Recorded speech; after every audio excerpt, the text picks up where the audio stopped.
Hello student. सबसे पहले आप सभी को 10 में अच्छे नंबर लाके उत्तीर्ण होने की शुभकामनाएं और 11वीं के लिए आपका वेलकम। तो मैथमेटिक्स का इससे पहले मैंने आपको बताया है आपके पास सिलेबस। ठीक है, पहले जो वीडियो मैंने आपके पास चैनल में आपके पास डाला अपना यूट्यूब चैनल में, उसमें मैंने आपको बताया कि आपके पास 11वीं में मैथमेटिक्स में सिलेबस में क्या क्या है।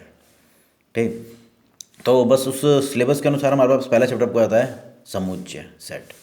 तो ऐसा नहीं कि एक बार ने सेट पहली बार सुन रहे हो, सेट का प्रयोग आप पहले भी कई बार कर चुके हो आम बोलचाल की भाषा में, जैसे मैंने कहा टी सेट या सोफा सेट या प्रश्नों का सेट यानी क्वेश्चन ऑफ सेट्स आपके पास। ठीक, तो जैसे आपके पास है ना ज्योमेट्रिकल बॉक्स में आपके पास वो मिलता है सेट स्क्वायर, वो भी सेट में मिलता है ना, 2 का सेट होता है। ठीक, तो सेट आपके पास अर्थ हो गया सेट का। अगर हम कॉमन मीनिंग बोलें तो ये आपके पास क्या है, कलेक्शन, या आप हिंदी में कहते हो संग्रह। क्या कहते हैं, संग्रह। तो सेट आपके पास क्या होता है, कलेक्शन होता है या संग्रह होता है आपके पास। ठीक है, तो आपके पास या ग्रुप भी कह सकते हो या समूह भी कह सकते हो आपके पास। ठीक है, तो कलेक्शन आपके पास है।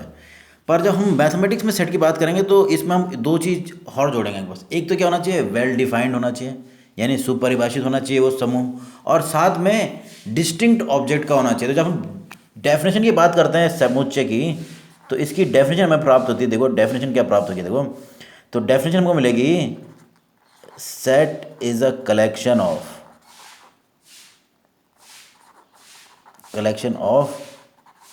Well defined. वेल डिफाइंड मतलब सुपरिभाषित, जो किसी खास परिभाषा के अनुसार क्या किया जाएगा, उसका संग्रह किया जाएगा, और वो भी क्या, डिस्टिंक्ट ऑब्जेक्ट्स। अब डिस्टिंक्ट का अर्थ क्या हो गया आपके पास, अलग अलग। आपके पास अनिवार्य रूप से क्या होना चाहिए, अलग अलग ऑब्जेक्ट्स होने चाहिए। ठीक है, डिस्टिंक्ट ऑब्जेक्ट्स, या आपके पास ऑब्जेक्ट या नंबर्स भी हो सकते हैं। वो ऑब्जेक्ट किस रूप में हो सकते हैं, संख्या के रूप में भी हो सकते हैं।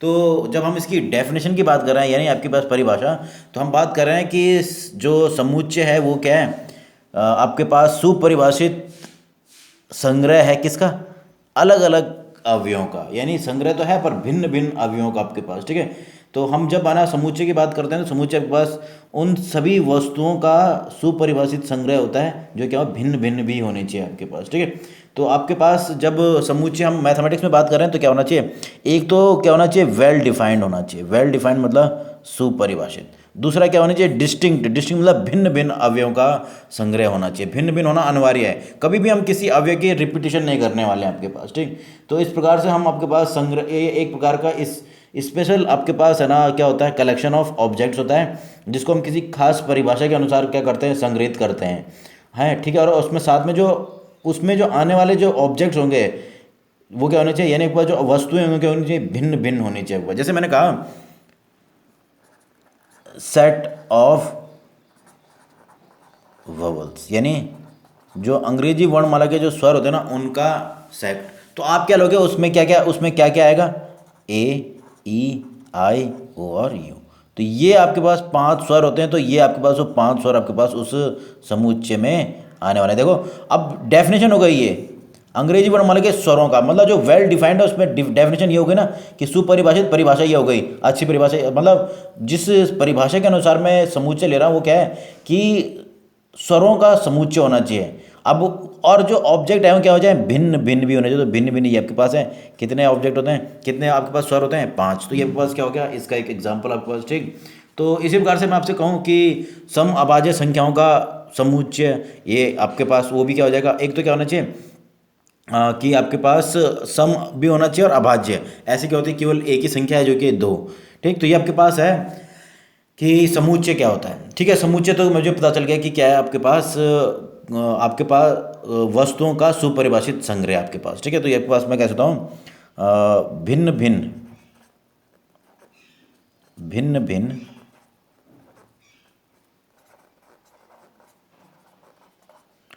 वस्तुओं का सुपरिभाषित संग्रह।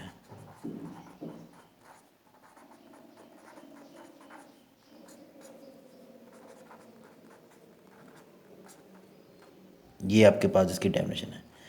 अब होने ऑब्जेक्ट तो ठीक है, डेफिनेशन किसी खास डेफिनेशन के अनुसार तो लोगे, पर क्या होना चाहिए, वस्तु भी क्या होनी चाहिए, भिन्न भिन्न आपके पास। ठीक, तो इस प्रकार से आपके पास है। तो ठीक है, तो आपके पास केवल समुच्चय की इंट्रोडक्शन है। अब मेन आता है कि इसको निरूपित कैसे किया जाएगा। तो इसको हमेशा डिनोट करने के लिए हमेशा क्या करेंगे, अंग्रेजी वर्णमाला के द्वारा निरूपित किया जाता है, ठीक है। Denoted by capital letter.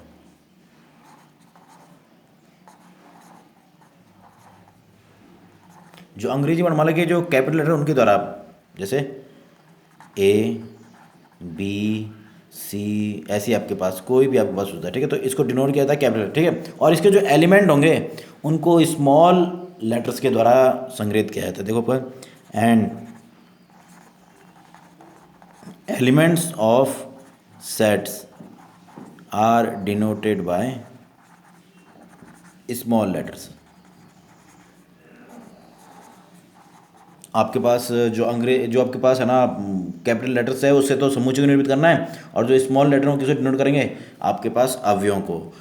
तो जो एलिमेंट्स होंगे, इसके एलिमेंट्स मतलब अवयव, उसको निरूपित करेंगे ए बी, इसी प्रकार से एक्स वाई जेड, आपके पास इस प्रकार से कुछ और भी निरूपित कर सकते हैं, ठीक है। तो ये इस प्रकार, ठीक है। तो डिनोट करने का तरीका है कि हमको डिनोट करना है एलिमेंट्स और आपके पास सेट को, तो किसे सेट को तो डिनोट करते हैं कैपिटल लेटर से, और अवयवों को निरूपित करते हैं स्मॉल लेटर से, ठीक। पर जो रिप्रेजेंटेशन होता है इसका, वो दो रूप से होता है। सबसे पहले आपके पास है रिप्रेजेंटेशन, यानी निरूपण। आपका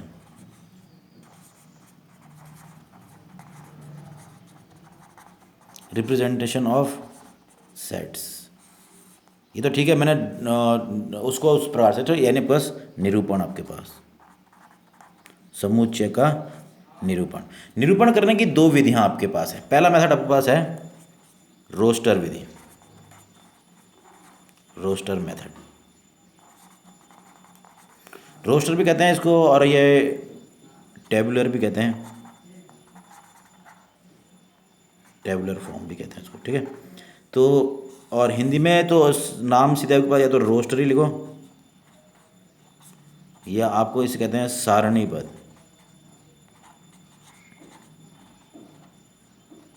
सारणीबद्ध रूप आपके पास, ठीक है। तो पहला रूप आपके पास ये है। अब करना क्या होगा इसमें, हम समूचे को निरूपित करने के लिए इस केस में, हम अगर समूचे को निरूपित करना है तो उसके लिए हमको क्या करेंगे, सभी अवयवों को मंझले कोष्ठकों के मध्य लिख देते हैं। आपके पास मंझले कोष्ठक आपको मालूम है आपके पास, ठीक है, करली ब्रैकेट जैसे इंग्लिश में कहते हैं। तो करली ब्रैकेट का यूज़ करते हुए हम क्या करते हैं, उन अवयवों को आपके पास कॉमा की मदद से अलग अलग करते हैं, ठीक है। किस प्रकार से, देखो